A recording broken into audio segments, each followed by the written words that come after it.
Hello guys, welcome to our channel One Shot Defence Academy. मैं शुभम कौशिक आप लोगों को इकोनॉमिक्स पढ़ाऊंगा। और जैसा आप लोगों को पता है, एयरफोर्स वाई ग्रुप और नेवी AASSR और NDA में इकोनॉमिक्स काफ़ी ज़रूरी होती है। इसके वन लाइनर्स काफ़ी ज़्यादा आते हैं जो कि एक मार्क्स के होते हैं और एक मार्क्स बहुत ज़्यादा इंपॉर्टेंट होता है इन जैसे पेपरों में। तो आज की क्लास हम स्टार्ट करते हैं। सबसे पहले हम पढ़ेंगे कि इकोनॉमिक्स एक्चुअली होता क्या है। आप इस चीज़ की टेंशन ना लीजिएगा कि खाली इंग्लिश में या हिंदी में ही पढ़ाया जाएगा। यहाँ पे दोनों लैंग्वेजेस में पढ़ाया जाएगा।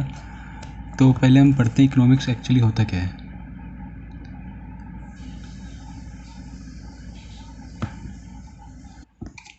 इकोनॉमिक्स होती है allocation of scarce resources of an economy according to our priority in order to satisfy need and wants of individual as well as society. इसका मतलब है कि जो रिसोर्सेज हमारे अर्थ पे या फिर किसी भी एक पर्टिकुलर जगह पे जो कि कम है, ठीक है। जैसे मतलब वैसे तो हर चीज़ ही अपने पास मतलब फुली जो कि एक अनलिमिटेड कुछ भी नहीं है हमारे पास, है ना। जैसे कि अगर आप वाटर का एग्जांपल लोगे तो वाटर भी अनलिमिटेड नहीं है, वाटर भी लिमिटेड है। जो कि पीने वाला है वो भी लिमिटेड है।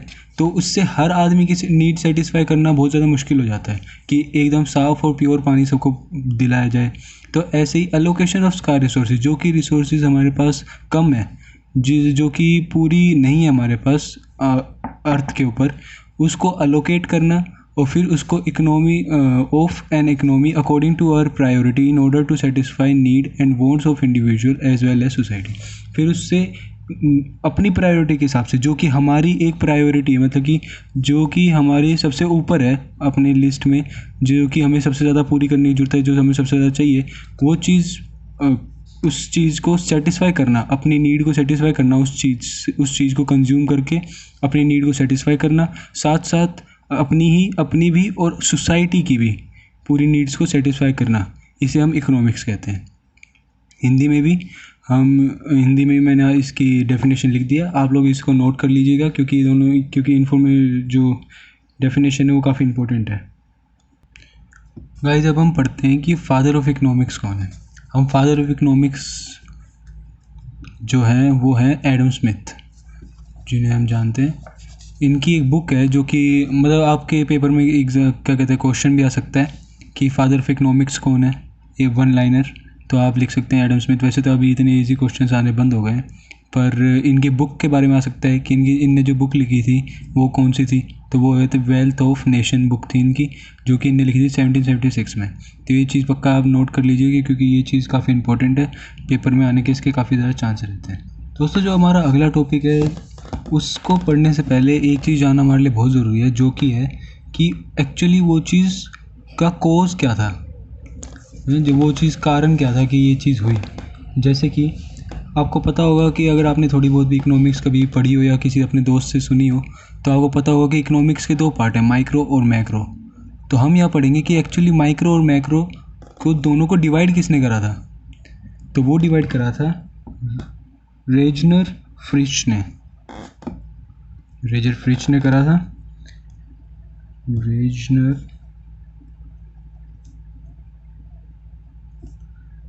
फ्रिच, इन्होंने ये जो माइक्रो और मैक्रो में डिवाइड करा, ये करा था इनने 1933 में। इन्होंने माइक्रो को और मैक्रो को डिवाइड कर दिया था। इकोनॉमिक्स को माइक्रो और मैक्रो में डिवाइड कर दिया था। अब हम पढ़ेंगे माइक्रो और मैक्रो क्या होता है।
तो कभी वांट्स फुली सेटिस्फाई नहीं हो सकती।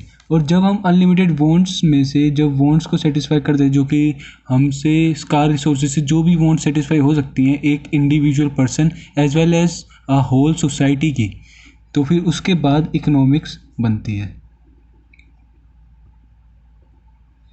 तो स्कार रिसोर्सेज को अलोकेट करना, अलोकेशन ऑफ रिसोर्सेज के बाद जो भी अनलिमिटेड वांट्स हैं उनमें से जो भी वांट्स हमसे सेटिस्फाई हो सकते हैं, लिमिटेड जो भी वांट्स हैं जो कि उस टाइम हमसे सेटिस्फाई हो सकती हैं, उन वांट्स को सेटिस्फाई करना, क्योंकि अनलिमिटेड वांट्स होती हैं लोगों की, वो सेटिस्फाई नहीं हो सकती हैं। इन सब चीज़ों को ठीक करके ही इकोनॉमिक्स बनती है, इन सब चीज़ों से मिलाकर ही इकोनॉमिक्स बनती है। अब हम आते हैं अपने टॉपिक पे जो कि था माइक्रो और मैक्रो इकोनॉमिक्स का। हमें पता चला रेजनर फिरिश ने जो 1933 में इकोनॉमिक्स को माइक्रो और मैक्रो में डिवाइड कर दिया था। माइक्रो इकोनॉमिक्स के जो फादर थे या फिर जो एक तरह से कह सकते हैं जिनने बनाई, वो एडम स्मिथ थे, और मैक्रो के थे। अब हम माइक्रो इकोनॉमिक्स की प्राइस थ्योरी देखते हैं। माइक्रो इकोनॉमिक्स को डिफाइन कैसे करा जा चुका है, हम वो पढ़ते हैं कि माइक्रो इकोनॉमिक्स का मतलब है it is the study of individual economic units of an economy. मतलब कि किसी भी इंडिविजुअल को अगर हम काउंट करते हैं इकोनॉमी के अंदर, किसी भी इंडिविजुअल का अगर हम देखते हैं कि उसकी नीड्स क्या हैं, वॉन्ट्स क्या हैं, वो कैसे कमा रहा है, जो इनकम कमा रहा है उस चीज़ को कैसे कहीं पे भी इन्वेस्ट कर रहा है ताकि मतलब अपनी वॉन्ट्स को सेटिस्फाई करने के लिए उस इनकम को कैसे यूज़ कर रहा है, तो उस चीज़ को हम माइक्रो इकोनॉमिक्स में काउंट करते हैं, जिसको हम इंडिविजुअली काउंट करें।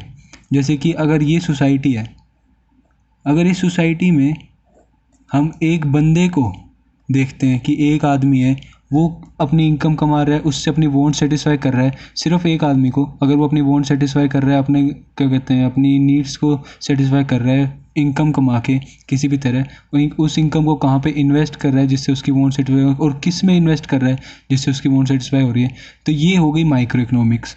लेकिन अगर हम ये जितने भी बंदे हैं एक सोसाइटी के अंदर रहते हैं, हम इन सबको अगर काउंट करें कि इस सोसाइटी का पूरे को कि उसकी वांट्स क्या हैं और मेन उनकी जो प्रायोरिटी है वो क्या है, हम जब इस पूरे को अगर काउंट करेंगे तो एक तरह से ये हो जाएगी मैक्रो इकोनॉमिक्स।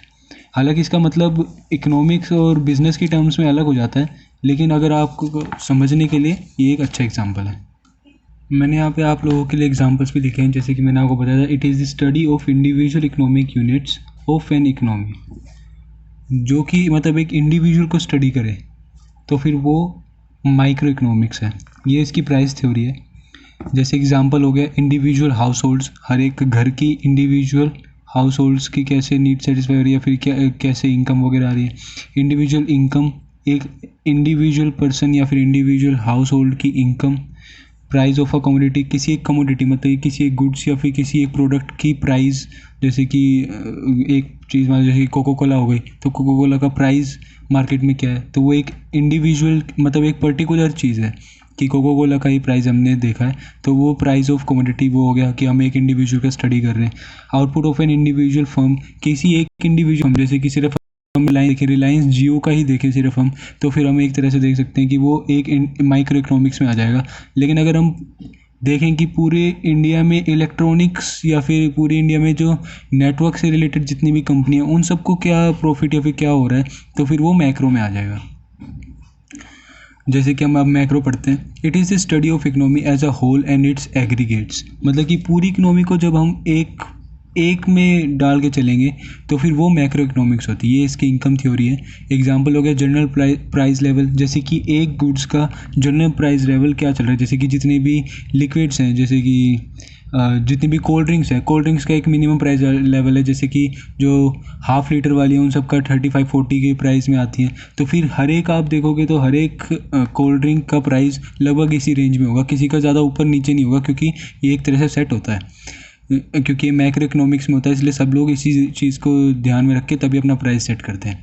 एग्रीगेट डिमांड, जो डिमांड है वो एग्रीगेट डिमांड है, जो कि एक मतलब एक गुड्स की डिमांड पूरे मतलब गुड्स की डिमांड जो एक पर्टिकुलर एरिया में कैसे आ रही है वो, और एक एग्रीगेट सप्लाई, कितनी सप्लाई हो रही है उन गुड्स की, हम ये पढ़ें। और नेशनल इनकम हमारे इंडिया की, पूरी इंडिया की या फिर किसी और कंट्री की, हमारी किसी मतलब किसी कंट्री की कितनी इनकम हो रही है पूरे एक ईयर में वो। और poverty, unemployment, per capita income, मतलब कि